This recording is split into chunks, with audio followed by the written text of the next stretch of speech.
యేసుక్రీస్తు ప్రభా నీకు వందనములు స్తోత్రములు మహిమల తల్లి మా రక్షకుడా నైనా సాయంత్రం కాచి కాపాడిన గొప్ప దేవానికి స్తోత్రములు. సాయంకాలంలో నాయన తండ్రి ప్రభా మమ్మలను దానవన్నను కుమారుడు ప్రభా క్షేమంగా నైనా తండ్రి చెన్నై తెచ్చావు. వందనములు స్తోత్రములు నైనా ప్రభా ఈ కుటుంబం మీరు ఎరగదరు నాయన అంతరాన్ని మీరు దేవుడు అని తెలుసు ప్రభా. నైనా ఈ కుటుంబానికి ప్రభా మీరు ఆదరణ బట్టి కనకరించండి, నియమించండి నైనా నీకు స్తోత్రములు. నైనా యజమాని నేను లోటు ప్రభా తీర్చండి, కనకరించండి నైనా కష్టం వేసేవాడు కుటుంబాన్ని పోషించేవాడు లోకంలో లేక నేను పెడుతున్నాడు. ఈ కుటుంబానికి మీరు ఆదరణ మీరు కనకరించండి. తండ్రి నువ్వే, దేవుడు నువ్వే నైనా. కుమార్తె ఉన్నది ప్రభా నైనా, చదువులు ఇంకా చదువులు ఉన్నది శాస్త్రించండి, ప్రభుత్వండి కనకరించండి నైనా ప్రభా. తల్లి కుమారు ప్రభా కష్టం చేసి తప్ప సంసారం గడవదు. వాటిని కూడా మనసు దయచేయండి, వాటిని మార్పు చూపండి, వాటిని దీవించండి ఉన్నది. మీరేనైనా ప్రభా దీవించి ఆశ్రయించి బలపరచండి నైనా. సుజాతను ప్రభా భర్తలేని తీర్చండి, కనుకరించండి నైనా నీకు స్తోత్రములు. నైనా చిన్న వయసులో భర్తను కూడా నువ్వే తండ్రివి, నువ్వే దేవుడవు, నువ్వే వారి కుటుంబాన్ని దీవించి ఆశ్రయించి బలపరచండి నైనా. ఓదార్చండి, కనుకరించండి నైనా నీకు స్తోత్రములు. మహిళ తండ్రి నా రక్షకుడా యేసుక్రీస్తు ప్రభా నీకు స్తోత్రములు నైనా. ఎంతో గొప్ప దేవుడవు, మహిమల దేవుడవు. ఈ కుటుంబానికి కంచె వేసి కాపాడుతామని నమ్ముతున్నాం తల్లి. జీవితంలో నైనా నీ బిడ్డలు నైనా మోకరించిన నీ బిడ్డలను పేరు పేరుగా దీవించి ఆశీర్వదిస్తామని నైనా. ధానవనను ప్రభా దీవించి ఆశీర్వించి బలపరచండి. ఆయన ఎంతో తల్లి ప్రయాసపడి నైనా వచ్చాడు. నైనా ధానవనను దీవించి కాపాడండి, కనకరించండి, కుటుంబాన్ని దీవించండి నైనా. కుటుంబాన్ని దీవించండి, కనకరించండి. పెంచిన మోకరించిన ఈ బిడ్డలను ఒక్కొక్కటి పేరు పేరుగా దీవించి ఆశీర్వదిస్తామని మా ప్రవీణ యేసుక్రీస్తునామమున ప్రార్థించి బతిమాలుకుంటున్నాం తండ్రి. ఆమేన్. ప్రభుని స్తుతించుట ఎంతో ఎంతో మంచిది. మహోన్నతుడా నీ నామమును, మహోన్నతుడా నీ నామమును స్తుతించుటయే బహుమంచిది. స్తుతించుటయే బహుమంచిది. హల్లెలూయా హల్లెలూయా హల్లెలూయా హల్లెలూయా. యేసు ప్రభుని స్తుతించుట ఎంతో ఎంతో మంచిది. విలువైన రక్తము సిలువలో కార్చి, విలువైన రక్తము సిలువలో కార్చి, కలుషాత్ముల మమ్ము ప్రభు కడిగెను, కలుషాత్ముల మమ్ము ప్రభు కడిగెను. హల్లెలూయా హల్లెలూయా హల్లెలూయా హల్లెలూయా. యేసు ప్రభుని స్తుతించుట ఎంతో ఎంతో మంచిది. ఎంతో గొప్ప రక్షణనిచ్చి, ఎంతో గొప్ప రక్షణనిచ్చి, వింతైన జనముగా మము చేసెను, వింతైనగా మము చేసెను. హల్లెలూయా హల్లెలూయా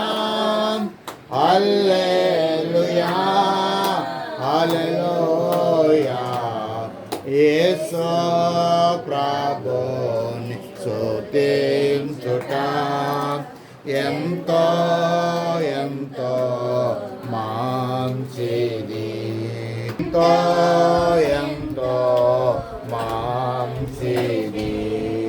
ఉన్నత దుర్గం రక్షణ శృంగం, ఉన్నత దుర్గం రక్షణ రక్షించువాడు మన దేవుడే, రక్షించువాడు మన దేవుడే. హల్లెలూయా హల్లెలూయా హల్లెలూయా హల్లెలూయా. యేసు స్తుతించుట ఎంతో ఎంతో మంచిది. అతి సుందరుడు అందరిలోన, అతి సుందరుడు అందరిలోన, అతి కాంచనీయుడు అతి ప్రియుడు, అతి కాంచనీయుడు అతి ప్రియుడు. హల్లెలూయా హల్లెలూయా హల్లెలూయా.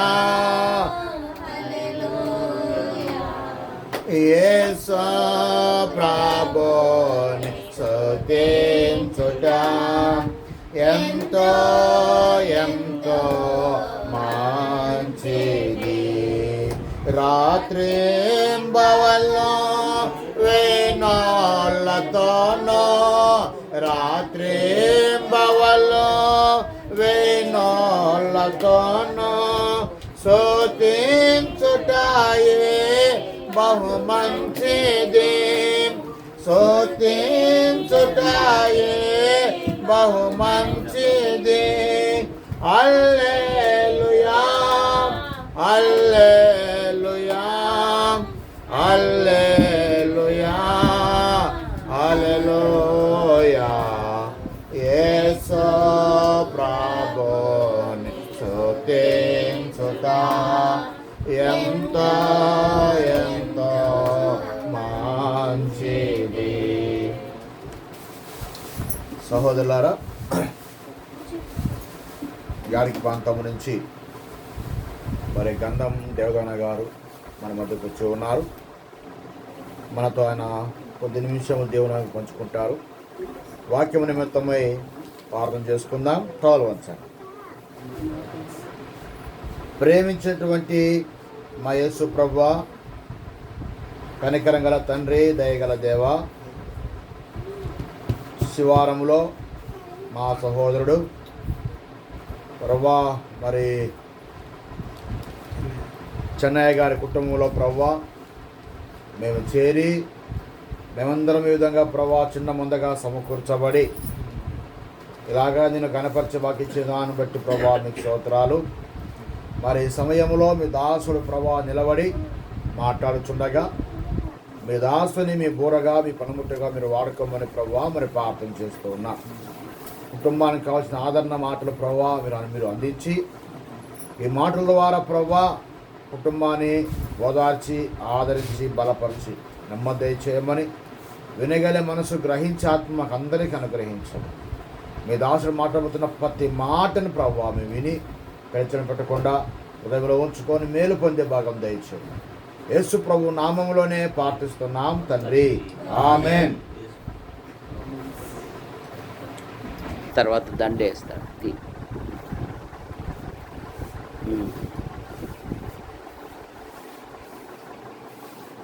ఇప్పుడు దండే బాబు.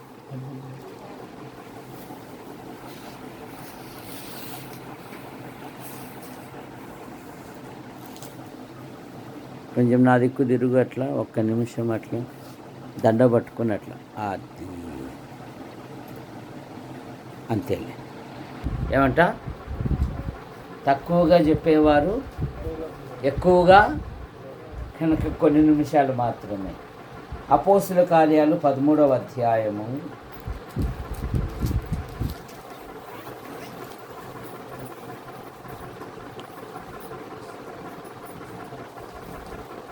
36, 37 వచ్చినాడు. దావీదు దేవుని సంకల్పము చొప్పున తన తరము వారికి సేవ చేసి నిద్రించెను. ఎద్దుల చెన్నయ్య గారు యేసుక్రీస్తును అంగీకరించి తన కుటుంబం వారికి తనకున్న దానిలో ఒక ఉన్నతమైన వ్యక్తులుగా చేసి ఇప్పుడు ఆయన ప్రభు యొద్దకు చేర్చబడ్డారు. ఎక్కడ చేర్చబడ్డారు పెద్దయినా? ప్రభు యొద్దకు చేర్చబడ్డారు. క్రైస్తవ జీవితములో మరణము లేదా క్రైస్తవుడు నిరీక్షణ కలిగిన వాడు. ఇక్కడ కళ్ళు మూస్తే అక్కడ కళ్ళు తెరుస్తాయి. అవుకులో వారానికి ఒకసారి సంత జరుగుతుందా? ఆ సంతలో మన బంధువులు, మిత్రులు, స్నేహితులు అందరూ కనపడతారు. వాళ్ళతో మాట్లాడుతూ ఎట్లా వచ్చినావు ఇంటికి రా భోజనానికంటే వాళ్ళు అంటారు, తాళాలు నా దగ్గరే ఉన్నాయి, పశువులకు నీళ్లు పెట్టర్లా, ఎద్దులకు నీళ్లు పెట్టర్లా, పొలంలో పనుల్లో ఉంటారు, ఈసారి వచ్చినప్పుడు కలుసుకుందాంలే అని సాయంత్రం వెళ్ళి చూస్తే మరలా సంతలో ఎవరు ఉంటారా? ఉండరా? సంతలో అందరు ఉంటారా? రాత్రి వరకు ఉండరు కదా. సాయంత్రం అయితే మళ్ళీ ఎవరిళ్ళకు వాళ్ళు. ఎద్దుల చెన్నయ్య గారు కూడా భూమి మీద తన యాత్రను ముగించుకొని ప్రభు యొద్దకు చేర్చబడ్డారు. దావీదు కూడా తన తరము వారికి సేవ చేసి తన పితరుల యొద్దకు చేర్చబడెను. ఒక స్థలము నుండి మరొక స్థలానికి వెళ్ళిపోవుట. కనుక మన ఆధ్యాత్మిక జీవితములో ప్రభువైన యేసుక్రీస్తును మనము అంగీకరించాలి. మన పాపముల కొరకు, మన దోషముల కొరకు, మన అపరాధముల నిమిత్తము దేవుడే లోకమును ప్రేమించి యేసుక్రీస్తు నామములో భూలోకానికి వచ్చి సర్వ ప్రజల పాప పరిహారము కొరకై ఆయన శిలువలో బలియాగమై తన రక్తాన్ని చిందించాడు. మనం ఎక్కువగా ఒడ్లు పండిస్తాం. కోస్తా ఆంధ్రాలో ధాన్యము అంటారు, మనమైతే ఒడ్లు అంటాం. ధాన్యం తీసుకెళ్ళి మిషన్లో వేస్తే ఏమవుతాయి? రైస్ అవుతాయి. దాని పేరు మారా, దాని రంగు కూడా మారా. ఒడ్లు అన్నాం, ఏమంటాం? కర్నూలు సోనా అండి, కర్నూలు సోనా అండి. అయినా అక్క అసలు పాలిష్ లేకపోతే మా వాడు తినడండి. చూసారా?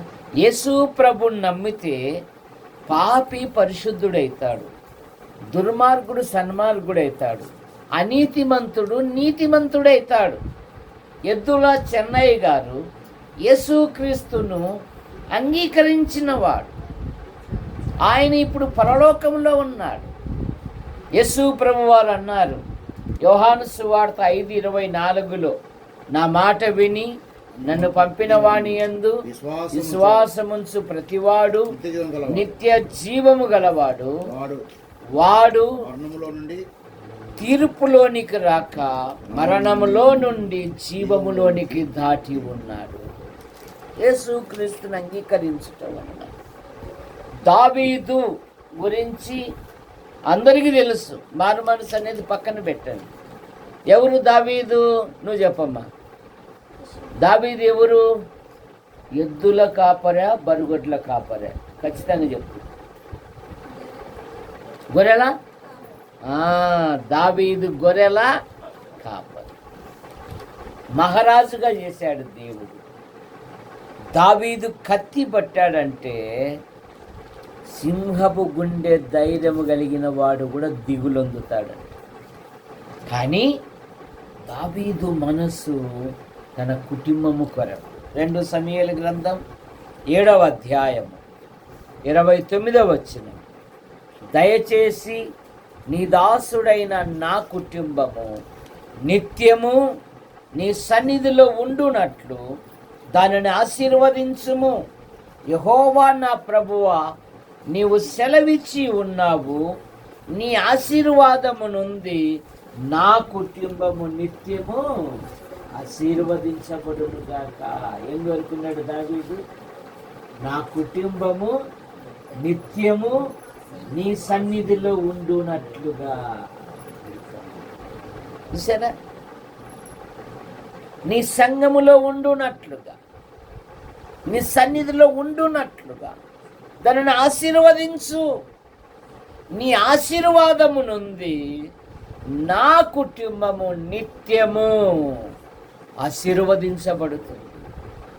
యోబు అత్యంత ధనవంతుడు, దేవుని యందు భయభక్తులు కలిగిన వాడు, చెడుతను విసర్జించిన వాడు, నీతిమంతుడు, న్యాయవంతుడు, యథార్థవంతుడు. తూర్పు దిక్కు జనులలో అతడే గొప్పవాడు. కానీ యోబు మనసు సంపద మీద లేదు, కానీ సంతానం మీద ఉంది. యోబు గ్రంథం 1వ అధ్యాయము 5వ వచనం. యోబు గ్రంథం 1వ అధ్యాయము 5వ వచనం. ఎక్కడుందబ్బా యోబు? చూసారా? చదవడంలే బైబిల్.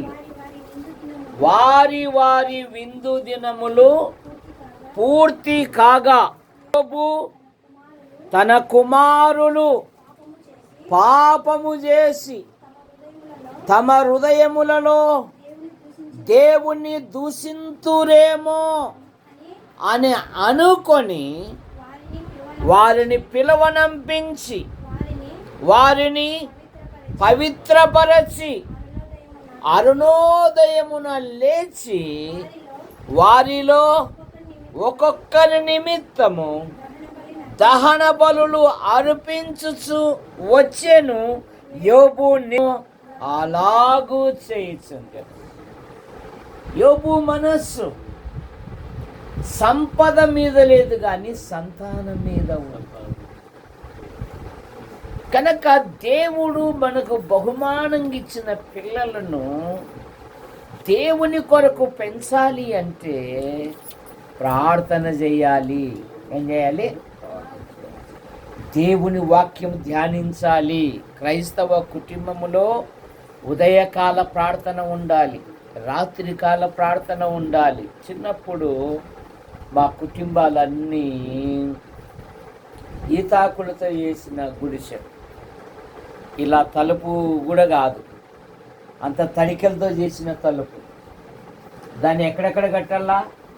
కాళ్ళు కాడ కట్టాలా, మధ్యలో కట్టాలా, మళ్ళీ తలకాయ కూడా కాడ కూడా కట్టాలా. ఎంత కట్టినా కూడా దొంగ కుక్క దూరేది ఇంట్లోకి. చూసారా? అప్పుడు మాకు ఇట్లా లైట్లు లేవు. కృష్ణాయిల బుడ్డి ఒక సీసా తీసుకొని, ఒక పాత గుడ్డ తీసుకొని కృష్ణాలు పోసి దాన్ని వెలిగించి, మా ఇంట్లో 3 కుమారులము. మరి కుమార్తె లేరు. మా ఇంటి వెనకలే బొంగరాలు ఆడల్లా. అందుకని మా అమ్మేమో కష్టించి పని చేసి ఎప్పుడో వచ్చేది. ఒరే బుడ్డని వెలిగిరా అంటే ఆ ఒత్తి తీసే కూడా బరువు అయి నాకు ఉత్త వెలిగించేవాడిని. వెలిగేదే కాదు బుడ్డి మొప్పు. మళ్ళా మా అమ్మ వచ్చి బుడ్డి ఆర్పి ఆ ఒత్తిని తీసి దాన్ని కట్ చేసి మళ్ళీ కొత్త ఒత్తిని తీస్తే వెలుగు వచ్చి. అట్టి కుటుంబాలలో నైనా భోజనమైంది, ప్రార్థన చేసుకుందామురా అనేవాడిని మా అమ్మ. భోజనమైంది, ప్రార్థన చేసుకున్నాం. ఇప్పుడు అన్నీ ఉన్నాయి, అసలైంది లేదు. కుటుంబంలో ప్రార్థన లేదు, కుటుంబంలో దేవుని వాక్యం లేదు. పిల్లప్పుడు మన పిల్లలకు అన్నం తినిపించాలంటే అదుగో చందమామ రాయే, జాబిల్లి రాయే అని పాట పాడి తినిపించేవాళ్ళం. ఇప్పుడు ఇదిగోరా యూట్యూబ్, మాటలే లేవు పిల్లలకు తల్లిదండ్రులకు. ఇదిగో తిను, అది కాదు ఇసురా. ఆ పిల్లలతో మాట్లాడేది కూడా మనకు సమయం పోయింది. పిల్లప్పుడు మన పిల్లలు తప్పులు చేస్తే ఒరే వాడిని చూసేనే బుద్ధి తెచ్చుకోరా అనేవాళ్ళు. ఇప్పుడు అట్లా కాదు, మా పిల్లోడైనా తప్పు చేసినది, అందరు మా పిల్లోడి మీదకే వస్తున్నారు, ఇంకా ప్రోత్సహిస్తున్నాం, కానీ నష్టపోయేది మనమే. బాలుని హృదయములో మూర్ఖత్వం సహజంగా ఉంటుంది. మనం బెత్తముతో కొట్టాలి, శిక్షించాలి. అప్పుడే నీ పిల్లల జీవితాలలో దేవుడు గొప్ప కార్యాలు జరిగిస్తారు. ఇక్కడున్న మన మధ్యలో ఉన్న ఎద్దుల చెన్నయ్య యొక్క ఆ యొక్క విశేషం ఏమంటే, నేను మంచి పోరాటము పోరాడి తిని, నా పరుగు తుదముట్టించి తిని, నా కొరకు కిరీటం ఉంచబడింది, అయితే మీరెలాగున్నారు అంటున్నాడు. మనమందరం పరలోకంలో చూడాలంటే మీరు ఇంకా యేసు ప్రభునందు విశ్వాసం ఉంచండి అని ఆయన చెప్తున్నాడు. ఆ ఫోటో ఉద్దేశం ఏంటంటే, నేను ఈ లోకాన్ని విడిచి వెళ్ళిపోయాను, ప్రభుతో ఉన్నాను, కానీ మీరెలాగుంటున్నారు? ఇప్పుడైనా బుద్ధి తెచ్చుకోండి, ఇప్పుడైనా జ్ఞానం తెచ్చుకోండి. తండ్రిగా ఉన్నప్పుడు ఎన్ని విధాలు చెప్తున్నా, ముసలోడు ఎప్పుడు నసనే, ఎప్పుడు నస. అందుకే నాకు బూ కూడా వద్దుపోని గిన్నెలు ఇసులు పడేసేవాడిని నేను పిల్లప్పుడు. తల్లిదండ్రులు మనం గద్దిస్తుంటే ఎప్పుడు నసేనామా, బూ వద్దు, ఏమొద్దు పో. ఇప్పుడు ఆయన విలువ మనకు తెలుస్తుంది, కుటుంబీకులకు తెలుస్తారు. ఎందుకంటే ఆయన హెచ్చరించి బలపరిచి ఎన్ని విధాలు చెప్పినా కూడా మనం పట్టించుకోలే. మనం పట్టించుకుంటే ఇంతకంటే ఇంకా ఎక్కువ స్థానంలో ఉండేవాళ్ళం మనం. కనుక ఇప్పుడైనా అవకాశం ఉంది. మా నాన్న ఆ రోజు చెప్పిన నీతి పాఠాలు, మా నాన్న ఆ రోజు చెప్పిన నీతి వాక్యాలు నా హృదయములో. మా నాన్న తాగుడుపోతైనా కూడా ఒక మాట అనేవాడు, అరే మనం ఏమి తినేది చూడరు కానీ మనం ఎట్లుండేది ఉండేది చూస్తుందిరా. కాబట్టి మనం ఇంట్లో ఏమి లేకపోయినా చిన్నప్పుడు అన్నములో ఉప్పురాళ్ళు వేసుకొని నీళ్ళు పోసుకొని ఉల్లిగడ్డ నమిలి బావని బయట గంభీరంగా ఉండేటోళ్ళం మేము. ఇప్పుడు చూడు, 10 మందికి పెట్టే స్థానం దేవుడిచ్చాడు. ఆయన సమకూర్చాడు తండ్రిగా. ఒకప్పుడు ఇంత ఉండేది కాదు కుటుంబాలలో. ఆఖరికి పొయ్యి వెలిగించే కూడా పక్కింట్లోకి పోయి చిన్నగా బుడ్డి వెలిగించుకుంటా ఇట్లా అది బుడుకలు ఆరిపోయింది, మళ్ళా వెలిగించేటోళ్ళము. ఇప్పుడు ఆ స్థాయి లేదు. 10 మందిని పోషించే స్థాయి దేవుడు ఇచ్చాడు. కానీ దేవునికి ఉపయోగకరంగా ఉన్నామా మనం? ఎందుకంటే ఆయన ఒక ప్రసంగం విని, సార్ ఓ రోజు మా ఇంటికాడ మీటింగ్ పెడతాను, మీరు రండి సార్ అన్న. అయ్యా ఎప్పుడైనా పెట్టు అని చెప్పి ఈలోపు ఆయన ప్రభు దగ్గరికి వెళ్ళాను. నిన్ననే విజయవాడ నుండి వచ్చి ఉదయాన్న ఆరాధన చూసుకొని పరిగెత్తుకుంటూ వచ్చిన. ఎందుకు? ఈ సమయం మళ్ళా రాదు కనుక ఆయన ప్రభు యొద్దకు చేర్చబడినాడు. మరి మన జీవితం ఒక్క మాట చదువుకొని ప్రార్థన చేసుకుందాం. రాజుల గ్రంథం 2వ రాజుల గ్రంథం 2వ అధ్యాయము 1వ వచనం ప్రార్థన చేసుకుందాం.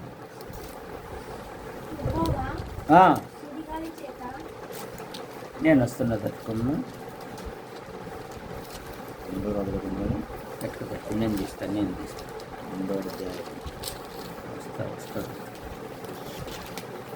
లేదంటే మొదటి రాజుల గ్రంథం 2వ అధ్యాయం 1వ వచనం. దావీదునకు మరణకాలము సమీపింపగా అతడు తన కుమారుడైన సొలొమోనునకు ఇలాగూ ఆజ్ఞ ఇచ్చెను, లోకులందరూ పోవలసిన మార్గమున నేను పోవచ్చును. కాబట్టి నువ్వు ధైర్యము తెచ్చుకొని నిబ్బరము కలిగి నీ దేవుడైన యెహోవా నీకు అప్పగించిన దానిని నీవు కాపాడి ఆయన మార్గములు అనుసరించిన ఎడల నువ్వు ఏ పని పూనుకొనినను ఎక్కడ తిరిగినను అన్నిటిలో వివేకముగా. సరే, రాజైనా రాజప్పైనా ఎప్పుడైనా ఈ లోకాన్ని, ఇప్పుడు దావీదు తన కుమారుని పిలిచి, బిడ్డ సొలొమోనా రారా, లోకులందరూ పోవలసిన మార్గమున నేను కూడా ఎద్దుల చెన్నై కూడా వెళ్ళాడు, కానీ మీరు సజీవులుగా ఉన్నారు. దేవుడు నాకు ఒక వాగ్దానం ఇచ్చాడు, నీ సంతానాన్ని సింహాసనం మీద కూర్చోబెడతా దావీదు, అయితే నీ పిల్లలు నా యందు భయభక్తులు కలిగి జీవిస్తే సింహాసనం మీద కూర్చోబెడతానన్నాడు. కనుక రే బిడ్డ, ఈ బైబిల్ చదువుకోరా, ప్రార్థన చేసుకోరా. మరి అవుకు నుండి మన సోదరులు వచ్చి ఈ ప్రయాసముకు మన ఇంట్లో స్తుతి కూడికి ఏర్పాటు చేశారు. బిడ్డ, మన క్షేమం కొరికి మన కొరకు ప్రార్థించే వాళ్ళు కావాలన్నా, మనకు మన ద్వారా లాభం పొందే వాళ్ళు కాదు కావాల్సిండేది, మన క్షేమం కొరకు ప్రార్థించేవాళ్ళు. కనుకనైనా ఆదివారం దేవుని సన్నిధికి వెళ్ళి దావీదు తన కుమారునితో అంటున్నాడు, లోకులందరూ పోవలసిన మార్గమున నేను కూడా అని. నైనా దేవుడు నా వంశానికి, నా సంతానానికి ఒక వాగ్దానం ఇచ్చాడు, మీరు దేవుని యందు భయభక్తులు కలిగి ఉంటే ఇశ్రాయేలుల సింహాసనం మీద కూర్చోబెడతారు. కనుకంగా ఈ సభలో ఎవరైనా ప్రభుని అంగీకరించకపోతే ప్రభు అయిన యేసుని అంగీకరించాలని మనవి చేస్తూ, నాకు ఇచ్చిన అవకాశాన్ని బట్టి ప్రభుని స్తుతిస్తూ, మిగతాది నువ్వు చెయ్యి.